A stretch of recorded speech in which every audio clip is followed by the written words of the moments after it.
नमस्कार, स्वागत है आपका दिशा एकेडमी वायरस पर। और आज हम पढ़ने वाले हैं 10th क्लास का जो त्रिभुज चैप्टर है। ठीक है, चैप्टर हमारा है त्रिभुज 6। ठीक है, ये वाला हमने इस यानी कि शुरू कर दिया है और इसमें हम पहले जान लेंगे। इससे पहले वाली जो वीडियो है, ठीक है, वो 6 की ही है। ठीक, वो वाली अगर नहीं देखी है, समरूपता और सर्वांग समता में अंतर बताया था। ठीक है, वो पीछे वाली वीडियो में कंप्लीट कर दिया था, वो ऊपर आई बटन पे क्लिक करके वहां से आप देख सकते हैं। ठीक, तो आज हम पढ़ेंगे यानी कि उससे ही रिलेटेड और भी कुछ है जो प्रमेय है। ठीक है, अगर हम प्रमेय समझ जाएंगे तो क्वेश्चनों को करने में बहुत ही आसानी होगी। ठीक, तो सबसे महत्वपूर्ण चीजें होती है हमारी प्रमेय। ठीक, यदि हम प्रमेय को पूरा कर ले मतलब अच्छे से पढ़ लेते हैं तो हमें जो भी क्वेश्चन होंगे, ठीक है, उनको सॉल्व करने में कोई भी परेशानी नहीं आएगी। तो प्रमेय बहुत जरूरी है पढ़ना। ठीक है, तो यहां पर हम पढ़ेंगे आधारभूत समानुपातिकता प्रमेय या थेल्स प्रमेय बोलते हैं इसको। ठीक है, इसको बीपीटी बोलते हैं, बीपीटी। ठीक है, बेसिक प्रोपोर्शनैलिटी थ्योरम बोलते हैं। ठीक है, बेसिक प्रोपोर्शनैलिटी थ्योरम। ठीक, तो यहां पर हम देखेंगे कि थेल्स प्रमेय क्या कहती है। एक त्रिभुज है, ठीक है, एक त्रिभुज ले लीजिए। देखो प्रमेय हमारी है क्या, पहले ये समझ लो। यदि किसी त्रिभुज की एक भुजा के समांतर अन्य दो भुजाओं को भिन्न भिन्न बिंदुओं पर प्रतिच्छेद करने के लिए एक रेखा खींची जाए तो ये अन्य दो भुजाएं एक ही अनुपात में विभाजित हो जाती हैं। ठीक है, तो ये हमारी प्रमेय है। ठीक है, तो इसका हम चित्र बनाएंगे। चलिए, तो इसका चित्र बना लीजिए। एक ये रेखा है, एक त्रिभुज ए बी सी। ठीक है, ए बी सी एक त्रिभुज है और ये एक रेखा हमने मतलब इसको दो बिंदुओं पर क्या किया, प्रतिच्छेद करवा दिया। तो यहां पर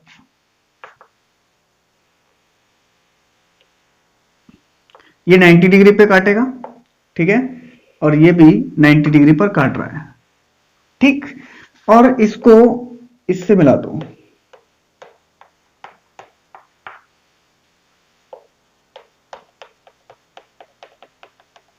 ठीक है, ये मिला दिया और इनके नाम दो दो, ए बी सी डी है ना, ई एफ भी कर सकते हो, जरूरी नहीं है कुछ भी कर दो। ठीक है, ए बी सी डी और ई। ठीक है, इनको नाम दे दो। उन जो मतलब जो 90 डिग्री की जो एंगल बना रहा है, ठीक है, उनको पी क्यू नाम दे दीजिए, चाहे कुछ भी दे सकते हो। तो हम यहां पर दे रहे हैं एल और एम। ठीक है, एल और एम नाम दे रहे हैं। ठीक, चलिए, तो अब हम देखेंगे कि इसमें देखिए त्रिभुज ए बी सी। ठीक है, अब ए डी ई ये है। चलिए, तो यहां पर दिया क्या है, पहले ये लिख लो। दिया है, दिया क्या है, दिया है कि त्रिभुज ए बी सी, ठीक है, त्रिभुज ए बी सी है और एक त्रिभुज है, त्रिभुज है। ठीक है, और डीई समांतर है बी सी के। डीई जो भुजा है हमारी, डीई, इसको सही से बना लो। डी डीई भुजा हमारी बी सी के समांतर है। समांतर जानते ही हो आप लोग। ठीक, तो डीई भुजा जो है हमारी बी सी के समांतर है। ठीक, चलो देखो, तथा डीई भुजाओं, डीई जो है भुजाओं ए बी तथा एसी पर, ठीक है, डी एसी पर डी और ई पर प्रतिच्छेद करती हैं, पर प्रतिच्छेद करती है, प्रतिच्छेद करती है। ठीक है, प्रतिच्छेद करती हैं। चलिए, तो ये हमें इसमें दिया गया है। ठीक, अब हमें क्या करना है कि निकालना क्या है हमें, ठीक है, ज्ञात क्या करना है, ये लिख लो, ज्ञात करना है, ठीक है, ज्ञात क्या करना है ये हमें जरूरी है निकालना है, ज्ञात क्या करना है। ठीक, तो ज्ञात हमें करना है AD अपॉन में AD equal to AE upon में EC, ये चीज हमें निकालनी है। ठीक, चलिए, तो फिर इसको हम करते कैसे हैं, इसको देखिए, रचना हमने की क्या है, रचना लिख लो, रचना क्या की है, रचना हमने की है, देखो, B को E से मिलाया और D को C से मिलाया, B E तथा BE तथा DC को मिलाया। ठीक है, देखो हमने क्या मिलाया, BE और DC, ये ना, ठीक है, इन दोनों को हमने क्या क्या मिलाया है, ये हमारी रचना है, ये हमने रचना की है इसकी। ठीक है, और देखिए EL, ये भी हमने रचना की है। EL जो है हमारा, देखिए यहां पर करेंगे, EL जो है लंब है, किस पर लंब है, AB पर तथा DM लंब है AC पर। ठीक है, DM जो लंब है वो हमारा किस पर है, AC पर है। ठीक है, AC खींचे। ठीक है, ये हमने रचना की है। ठीक, तो अब हम देखेंगे कि थेल्स प्रमेय आखिर कैसे सिद्ध होती है। उपपत्ति, चलिए अब उपपत्ति निकालना है। अब देखेंगे, तो हम देखेंगे कि एरिया ADE में, ठीक है, एरिया ADE में देखेंगे, तो यहां पर हम देखेंगे एरिया त्रिभुज ADE, ठीक है, तो एरिया त्रिभुज ADE है।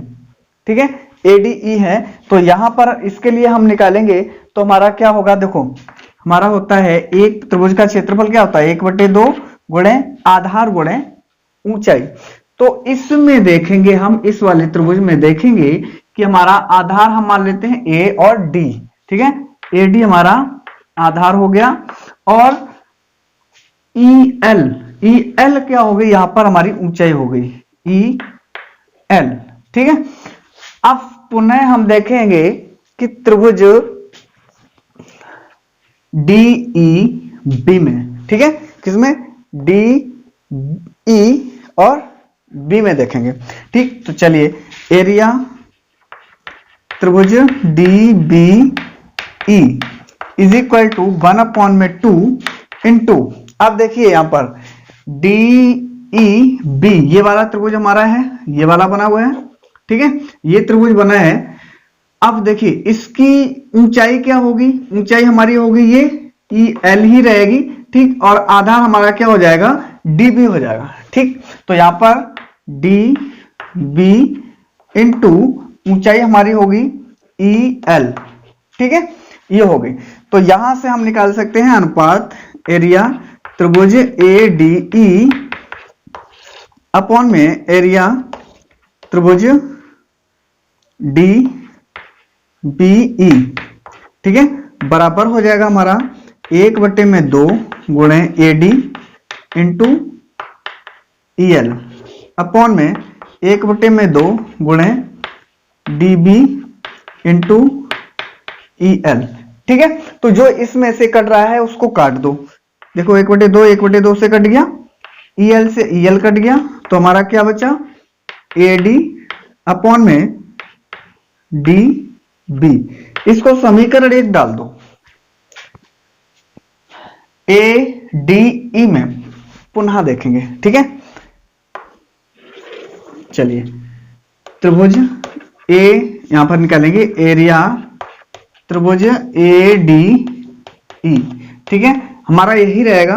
तो 1/2 गुणे, अब की बार ये इसको हम आधार लेते हैं और ये ऊंचाई ले लेंगे ए ई, ठीक है, इंटू आधार हमने ले लिया ए ई और ऊंचाई हम क्या ले लेंगे डी एम ले लेंगे, ठीक है।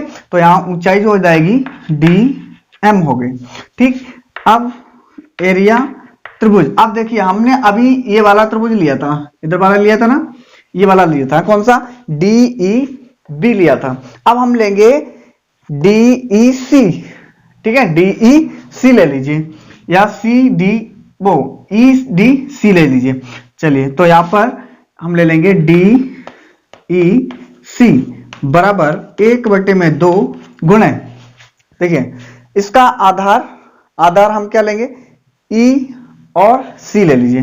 तो ई सी इंटू ऊंचाई हमारी कौन सी रहेगी, यही वाली रहेगी ना, ये वाला त्रिभुज हमारा बन रहा है, ठीक, ये वाला त्रिभुज बन रहा है। तो इस त्रिभुज की ऊंचाई कितनी होगी डी एम, तो यहां पर हो जाएगा डी एम, ठीक है। अनुपात निकाल लीजिए, एरिया त्रिभुज ए डी ई अपॉन में एरिया त्रिभुज D E C is equal to 1/2 into A E into D M upon में 1/2 गुणे में E C into D M, ठीक है। तो जो इससे कट रहा है उसको काट दीजिए और जो बचा है उसको लिख लीजिए ई यानी ए ई अपॉन में ई सी, इसको समीकरण 2 डाल दीजिए, ठीक है, इसको समीकरण 2 डाल दीजिए। अब यहां हम देखेंगे ध्यान से कि हमने देखो ये वाला त्रिभुज लिया, पहले तो ये लिया ADE, ठीक है, उसके बाद हमने लिया था DEB, ठीक है। इससे हमने क्या निकाला है कि एरिया ADE अपॉन में त्रिभुज यानी एरिया त्रिभुज DBE, इसे निकाला था AD अपॉन में DB, ठीक। उसके बाद हमने त्रिभुज ADE फिर से लिया, उसके बाद हमारा लंब हो गया DM लिया है और आधार हमने AE लिया है, ठीक। उससे हमने क्या निकाल लिया और त्रिभुज हमने कौन सा लिया फिर DEC या EDC, कुछ भी कर सकते हो, ठीक। तो यहां पर हमारा हो जाएगा AE अपॉन में EC, ठीक है, इसको हम समीकरण 2 डाल देंगे, ठीक, ये हमने निकाल लिया है। चलिए देखो अब थोड़ा जगह कर ली जाए, ठीक है, चलिए हम तो यहां हम देखेंगे, देखो हमने अभी त्रिभुज 2 लिए थे DEB, ठीक है, और EDC, दोनों ही त्रिभुज जो हैं हमारे समान आधार पर बने हुए हैं। समान आधार कौन सा DE, इसी पर ही दोनों त्रिभुज बने हुए हैं, ठीक। तो यहां पर हम लिखेंगे त्रिभुज DEB तथा त्रिभुज DEC समान आधार भुजा DE पर बने हैं तथा बने हैं जो समांतर भुजाओं कौन सी DE और BC, समांतर भुजाओं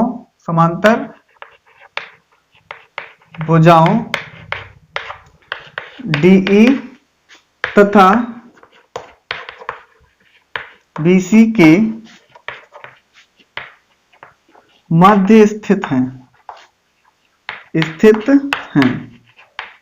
ठीक है। देखो DE और BC, तो ये वाला त्रिभुज इसके इन दोनों यानी दोनों जो त्रिभुज बने हैं वो हमारे DE और BC भुजाओं के मध्य ही स्थित हैं, ठीक है, दोनों। तब अब हम क्या करेंगे, इसको देखेंगे, देखो दोनों इसी के मध्य स्थित हैं, तो इसका मतलब ये हुआ कि इसका एरिया इसके बराबर होगा, ठीक है। तो यहां पर हो जाएगा एरिया त्रिभुज DEB, ठीक है, इज इक्वल टू हमारा, चलो एरिया त्रिभुज DEC, DB हमने किया DEB किया, तो यहां पर DEC, ठीक है, बराबर हो जाएगा, इसको समीकरण 3 डाल दीजिए। तो एक हमारा ये, दो वो और ये 3 हो गया। ठीक, अब देखिए समीकरण 1 व 2, समीकरण 1 2 व 3 से देखते हैं। ठीक है, तो इससे हमें देखना है। हाँ देखिए हमारा क्या लिखा है, एरिया क्या लिखा है, त्रिभुज ADE, ठीक है, अपॉन में यहां देखो क्या लिखा है कि जो अपॉन में है एरिया DBE, ठीक है, तो DBE कर सकते हो, DBE यहां पर DBE कर सकते हो, DBE, ठीक है। DBE के बराबर किसका होगा, यहां पर रखिए DEC लिखा है ना, DEC एक बात है। ठीक, तो यहां पर इसके बराबर हम रख सकते हैं ये वाला। ठीक, तो यहां पर क्या हो जाएगा, ये दोनों बराबर हो जाएंगे। तो यहां पर हम लिख सकते हैं सीधा सीधा, ये लिख सकते हैं कि AD अपॉन में DB is equal to AE upon में EC। ठीक है, ये हमें सिद्ध करना था। ठीक, यही जो है हमें सिद्ध करना था। चलिए अब इसका जो विलोम है, ठीक है, वो नेक्स्ट वीडियो में हम देखेंगे कि इसका जो विलोम है वो क्या है। ठीक है, चलिए तो फिर आज के लिए हम इतना ही रखते हैं और नेक्स्ट वीडियो में मिलते हैं इस प्रमेय के विलोम के साथ। ठीक है, और जिन्होंने अभी तक हमारा चैनल सब्सक्राइब नहीं किया है, चैनल को सब्सक्राइब कर लीजिए और बेल आइकन को प्रेस कर दीजिए, जिससे आने वाली वीडियो का जो नोटिफिकेशन है, ठीक, वो आपके पास सबसे पहले पहुंच जाए। ठीक है, और कुछ ही समय में यानी कि लाइव क्लास भी चलने वाली है जिसमें फिजिक्स पढ़ाएंगे। ठीक, तो लाइव क्लास हम नेक्स्ट मंथ शुरू कर सकते हैं। ठीक, तो और ये वीडियो आपको कैसा लगा है कमेंट सेक्शन में जरूर बताइएगा। ठीक, अच्छा लगा हो तो लाइक कर दीजिए। आज के लिए बस इतना ही रखते हैं। जय हिंद, जय भारत।